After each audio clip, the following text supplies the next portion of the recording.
What's up, guys? Today I hope I'm bringing you what is fantastic news. Kickboxing, Muay Thai have both been officially recognized by the Olympic Committee. So today I want to talk about what that means for both sports. What is the earliest date we might see one of these two competitive sports actually be in the Olympics, and the likelihood of what the rule set will be, what I think about it, and if I would consider competing. So guys, this is super exciting. Let's jump straight into this episode.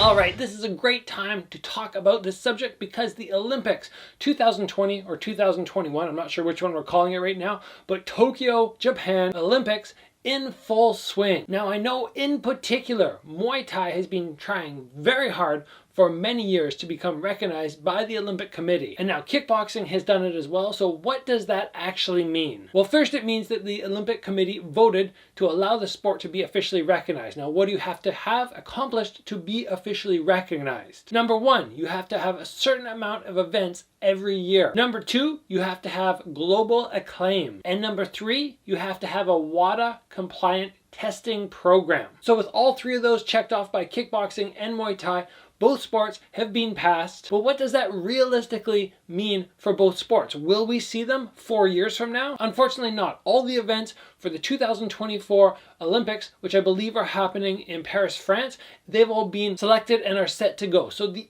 earliest time frame, what is the earliest time frame that we can possibly look to see kickboxing or Muay Thai in the Olympics? We're looking at 2028 in Los Angeles. Now, let's keep in mind that we already, in this current Olympics, have 5 combat sports. Boxing is in this year, wrestling, taekwondo, judo, and probably one and done karate. Karate is simply in this year because the hosting nation, which is Japan, gets to choose 2 sports that they want to be included in the Olympics as the host nation, and they chose karate and something else. I'm not even sure what the something else was, but one of them was karate. So in all likelihood, because there are already 4 combat sports that are continually in the Olympics, we will not see karate in there. We can keep our fingers crossed that we will see kickboxing or Muay Thai in the future, but we definitely will not see it in 4 years. Oh yeah, I guess that's not even 4 years, it's actually 3 because we're in 2021, there's 2024.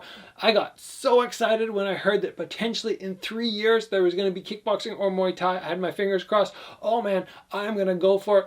I want to go to the Olympics. Then all of a sudden I started looking up the details and I realized, oh no, we're still 7 years away, which means I will be 43 by the time the Olympics come. So am I writing it off just going, wow, 43, I'll be way too old? Well, I'm actually not. I'll assess it as the situation builds, because if we're looking at 2028, that probably means by 2026 the qualifications will have to start happening. So would I consider at 41 seeing if I still have the skills to go to the Olympics? Absolutely. But first we have to see if either of these 2 combat sports actually make it in, and realistically I'm not sure. I'm not sure if they're going to actually get a spot. Now, something else I want to talk about is what kind of gear and what kind of format we could expect to see if either of these sports get in, because it will dramatically change everything.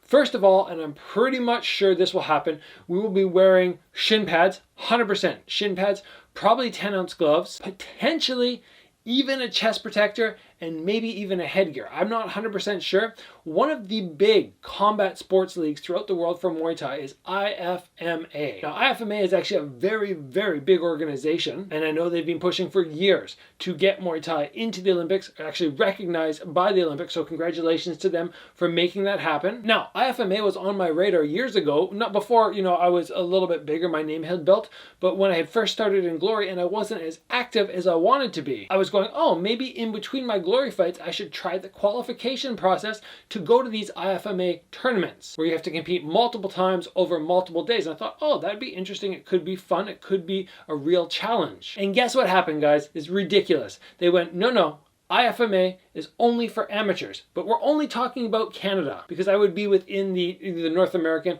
or Canadian qualifications. So as I was looking at all these guys competing in the IFMA, we're talking about Arthur Kashenko, Artem Levin, Yotsin Faratek's, big names on a pro stage from other countries. And I said, okay, these guys are there. If I can get in from Canada and go over, should be fine. I can try my luck there, see how I do, put my skills to the test. But the governing body over in my country said, no, only for amateurs, not like the other countries where they allow professionals. So that brings up the question, if kickboxing or Muay Thai actually gets into the Olympics, will we see pro athletes be allowed? It's very hit or miss in the Olympics because realistically, all the guys who are competing are making a certain amount of money. And most recently at this Olympics, surfing actually got in for the first time. And the surfing competitors are filled up with all the pros from what they call the championship tour, the big surf tour that happens around the world. And it would just be so ironic if all these professionals, we're talking basketball players, soccer players, surfers, all these guys are allowed to go in and compete at their sport, but then they're going to go, oh, pros not allowed. And the problem with that, especially when you're limiting a country, you're going, okay, Canada, we're not going to allow pros, but other countries are. Well, we have the amateurs from Canada coming over and competing against the actual best pros in the world,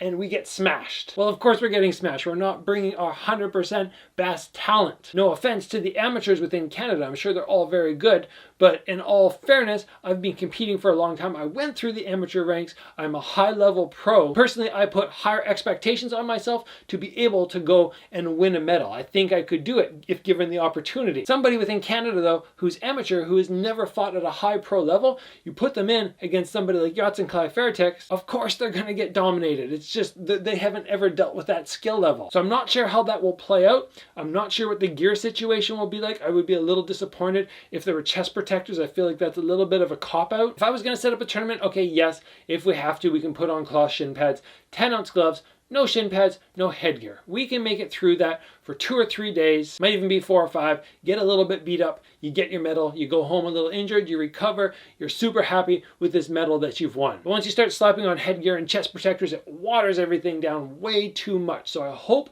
if one of these two sports actually gets into the Olympics, they go about it the right way and really don't water down the sport. So guys, I wanted to give you an overview of what's happening. I know a lot of people are super excited about this big leap forward for these combat sports, but I just wanted everybody to slow up, go, okay, you know what? We can't expect to see kickboxing, Muay Thai at the next Olympics, 2028. I have my fingers crossed. I really hope it happens. But, you know, I'm not going to be too crazy optimistic because I know there's a lot of hurdles. There's a lot of other sports. And like we already said, wrestling, boxing, judo, taekwondo, they're already in. I don't know if one of those has to go for a new spot to open up for combat sports. But what do you guys think? If you had a choice, do you think kickboxing or Muay Thai would be better for the Olympics? Which one do you think would be better? If they could sort out, I mean, I'm a kickboxer. I love kickboxing to death. I would normally choose that.